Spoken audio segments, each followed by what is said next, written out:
I'm going to continue with John 12 now. I'm not going to get very far because dinner's soon, but so at the end of John 11, we know that the Jews were plotting to kill Jesus openly. And all the people in Jerusalem knew it. They were wondering if Jesus was going to come because they knew there was a showdown about to happen. And they're all just watching it. And, commandment had been given that if anybody saw Jesus, they were to lay hold of him, So very dangerous. Jesus can't go back there until his time is manifested, until his hour has come. Now in John 12, he's in Bethany. Then Jesus, 6 days before the Passover, this is 6 days before his death, I guess, came to Bethany, where Lazarus was, which had been dead, whom he raised from the dead. There they made him a supper, and Martha served, but Lazarus was one of them that sat at the table with him. It's interesting that when I was reading it, where Lazarus was, which had been dead, from whom he raised from the dead. It's just a weird phrase. He had been dead, but he raised him from the dead. Something registered with me. And then there they made him a supper, and Martha served. But, in contrast, Lazarus was one of them that sat at the table with him. Why did he keep pointing that out? It's like John is underlining Lazarus, who actually doesn't even hardly figure into this story. Then took Mary a pound of ointment of spikenard, very costly perfume, and anointed the feet of Jesus and wiped his feet with her hair.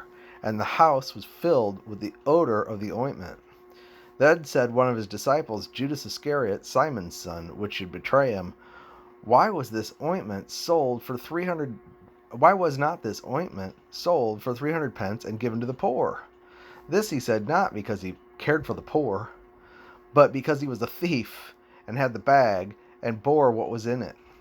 Then said Jesus, Let her alone. Against the day of my burying has she kept this. For the poor always you have with you, but me you have not always. Okay? So, there's the little scene. It's very famous. We know that this scene is told whenever the gospel is told. According to Jesus, in one of the other gospels, he said, every time this story is told, every time my story is told, her story is going to be told with it. And it's interesting that in John 11, remember, now a certain man was sick named Lazarus of Bethany, the town of Mary and her sister Martha. It was that Mary which anointed the Lord with ointment and wiped his feet with her hair, whose brother Lazarus was sick. So he's pointing out that Lazarus is related to Mary. And he's like, it's that Mary, when the ointment, meaning that the readers knew about that story. It had circulated, because he doesn't tell the story until John 12, but he assumes the reader already knows it. In fact, he assumes that the reader won't know who Lazarus is, but will know who Mary is. Her story eclipsed Lazarus. I just think that's really interesting. So he has to qualify. Well, this is Lazarus, the brother of Mary. The one that poured out the ointment. And he hasn't even told that story yet. So, the one that everybody knows who that is. Why? Because her story has been circulated everywhere. This is Jesus' favorite story. The one we're reading right now is the favorite story that Jesus pointed to and said, whenever this story, my story is told, or the gospel is told, her story will be told with it. And I forgot where that is, but if you do a cross-reference on her, you'll find it. So we're looking at Jesus' favorite anecdote. It's amazing. Anyway, but here Lazarus is contrasted with Martha. What is Martha doing? Serving, of course, serving supper. But Lazarus, which had been raised from the dead, who was dead, who'd been raised from the dead, double dead. The word dead appears twice. He is sitting there at the table. What's Lazarus doing? Resting. What realm is Lazarus in? Resurrection. He's already died. okay, and been risen. Now, he's a picture of us as a New Testament believer.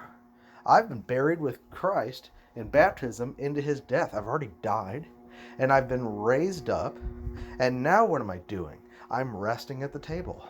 That is the position of the Christian life. So I just think that's interesting.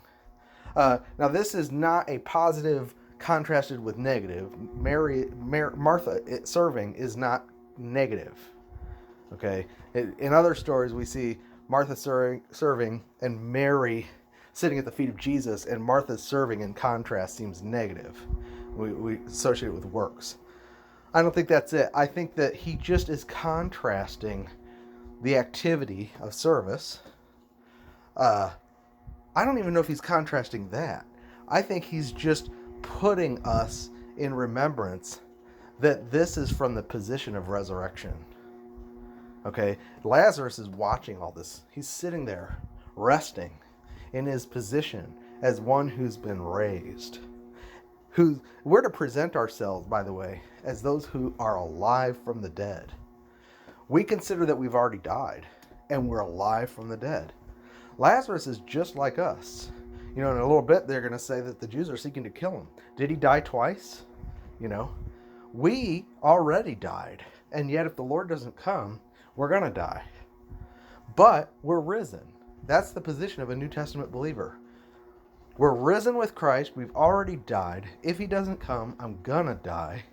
And yet I'm risen.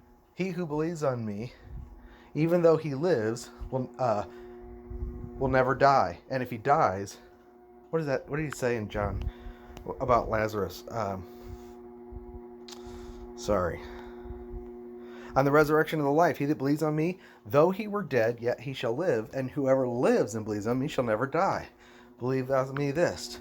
It's interesting. Whenever you're talking about Lazarus, you got sort of a tangled thing you have to say. Look at this. Bethany, where Lazarus was, which had been dead, whom he raised from the dead. You got to say death twice with a believer, because our situation is confusing to the world, because we're already dead, and yet our body might die, and yet we'll live, and yet we're alive, yet we're risen from the dead. What are we doing? We're just sitting there. He is sitting there at the table, okay? And Martha's serving, but Lazarus was one of them that sat at the table. Then, the big scene. Mary takes a pound of ointment, of perfume, spikenard. Spikenard, it comes up in the Song of Songs, by the way. And it talks, in the Song of Songs, it says, my king sat at the table. When my king sat at the table, my spikenard came forth from my heart. It's really interesting. And I don't want to look that up right now. But that beckons to this scene. Jesus is sitting at the table. Lazarus is there in resurrection. That's our position. Then Mary, her spikenard comes forth. Okay? Very costly, and anointed the feet of Jesus and wiped his feet with her hair. And the house was filled with the odor of the ointment. So the whole place is filled with her love for him, right? This is her love for him, but it's different because it's based on revelation. He already said that she'd been keeping that for his burial, which means that she knew that he was going to be killed. Nobody else could accept that. He tried to tell the disciples many times, and they just couldn't even receive it. She received it and held it in her heart and had this. And he said, it's for my burial. But he's not dead yet. It's really interesting.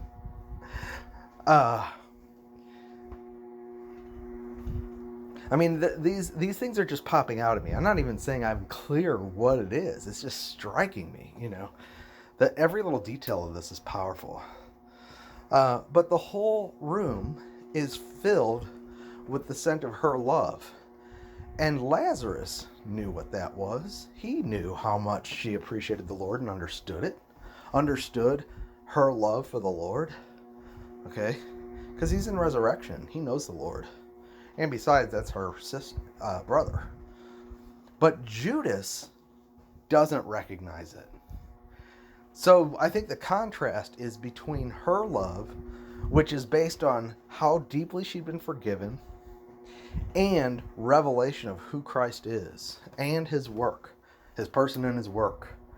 And that is a love that comes forth as a perfume because it's from Christ. It's a love based on what you've received from Christ and based on revelation of Christ. That is a perfume to God. That is the love in the Spirit. That is the incorruptible love. That's the love that we have for Jesus Christ that grows based on our appreciation of his forgiveness of us and what he did for us. That's what her love was a response to. That was not a self-initiated love. That was a love that was a response to his very person and work. Okay? Now, Judas is contrasted with that. He's the one who's going to betray Jesus, and he says, well, wasn't this ointment sold for 300 and given? Shouldn't it have been given to the poor? Shouldn't it have been sold for 300 and given to the poor? So what's he doing? Number one, he's assessing the value of her offering, right? He doesn't see that her offering is tied to the person of Jesus Christ, and it's valuable because of him, not in itself. And that goes back to what is sanctification. Remember, in a recent teaching on sanctification, the blood of the burnt offering is sprinkled on the altar 7 times. Then whatever is on the altar is most holy. Whether it's a turtle dove or a ram, the weight, size, and value doesn't matter. What makes it holy is the blood on the altar, and the altar is a picture of Christ. And Jesus told the Pharisees, what sanctifies? The gift or the altar? Well, it's the altar that sanctifies the gift. But the Pharisees thought that religious people think that it's the value of their gift and the energy with which it's given that makes it holy.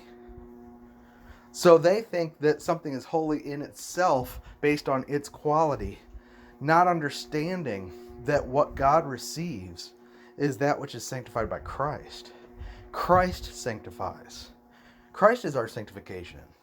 And whatever is put on the altar is most holy because of the blood, not because of the thing itself. So Judas is here weighing the value of her offering, saying, well, this is 300 pounds worth, right? And really, to her, no, it's not 300 pounds worth. It's his burial worth.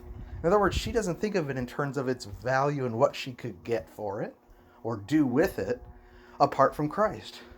She thinks of that pound of ointment as, I've been saving this for his burial, which means I know that it's related. It's for his body. I know it's for him, and its worth is the worth of Christ. She's pouring it out on Christ. He is the value of it. That she doesn't have another measure of value for that. She's just pouring it out on him, and he's the one that makes it valuable in her mind. It's for him. And that is real sanctification. That's what God accepts. He accepts us because of Christ, not because of ourselves. And he accepts what we do when it's based on our understanding of the person and work of Christ, which is what she was responding to. She was the one, he said, who loved much because she was forgiven much, so she understood his forgiving work, and the oil she was pouring forth was based on her understanding of his death and its significance. So she understood his accomplishment of redemption. She had a revelation. She had a revelation that he was Christ, the Son of the living God. She knew he was the resurrection and the life, because she said all that she said he's the Christ, the Son of the living God in chapter 11. And now she knows he's the resurrection because he's raised Lazarus from the dead, who's sitting there resting. Right? Her love there is entirely pouring forth as an ointment, and the ointment is the Spirit. It is the incorruptible love. It's the love that is shed abroad in our hearts by the Holy Spirit, based on our appreciation of Christ himself. She's just responding to Christ, and that is her only consideration in terms of what's valuable and what's not. Christ is valuable. I'll pour it all out on him. But Judas is like, well, that is 300 pounds. So he's already divorced its value from the person of Christ and put it back in worldly terms, and has said that the perfume is valuable because it's of what it is. So his view is that she's wasting. Why this waste? She's wasting something valuable. Why? Because he doesn't see the value of Christ. Once you see the value of Christ based on his person and work, everything becomes cheap. Nothing's valuable. Not my love, not my oil, not my service, not Martha's service, not the dinner, not the table, Christ himself. Right? Judas can't see that. Lazarus can. Lazarus, I think there's two parties witnessing Mary besides Jesus. I mean, the disciples were witnessing too, but one is resting in the finished work of Christ and has been raised to walk in newness of life in type. He is positioned, Lazarus, like a New Testament believer, buried and risen, and with Christ, seated at the table with him, not working but resting. Okay. Then there's Martha. She's busy serving. She was witnessing too. But then Judas is the other person. And Judas appraises the situation by his natural mind and based on what he thinks value is derived from, which is not Christ, but from the thing itself. The ointment is worth 300, right? Is that what it says? 300 pence. And it should be given to the poor, okay? Now he is saying this is a waste. This should have been given to the poor. But he didn't say that because he cared about the poor. He said it because he's a thief and he had the bag and he bore what he put therein. He wanted the money.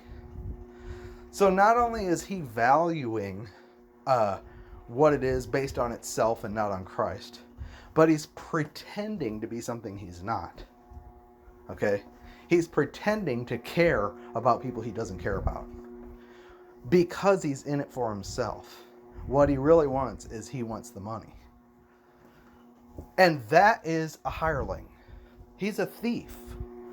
This goes all the way back to John 10. There's thieves and robbers in the sheepfold, right? They distract from the person of Christ. And they're like hirelings. They see the wolf coming and they flee because they don't want to compromise their wage. They're thinking entirely, what's in it for me? Okay? So there's two views of love here. There's a lot going on, but her love is focused on the person of Jesus Christ, based on what he's accomplished, based on his redemption, based on his death, full of revelation, and it becomes a fragrance that fills the house. And that is the love of God, a picture of the love of God shed abroad in our heart, and the fragrance of Christ unto God. It comes from God, and it's unto God, and that's what he receives.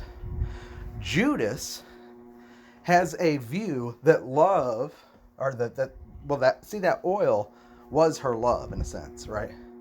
And he values it as a thing in itself that has value apart from Jesus. His view would be that the gift sanctifies the altar, not the other way around. He measures her love, right?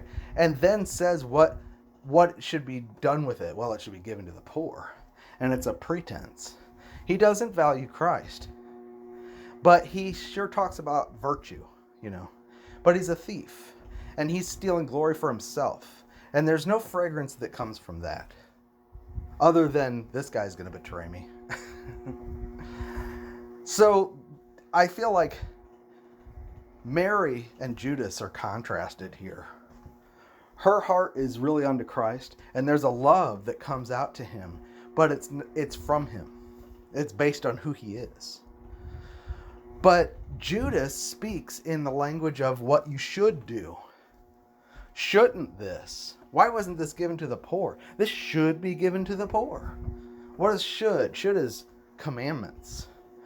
He's describing this thing in terms of what's right, what should be done. Okay? And yet it's just a religious mask to cover his greed. He doesn't have any love for Jesus. And I look at this as the people who, maybe it's a stretch, but the people who command, you must love the Lord. Why? Because it's a commandment.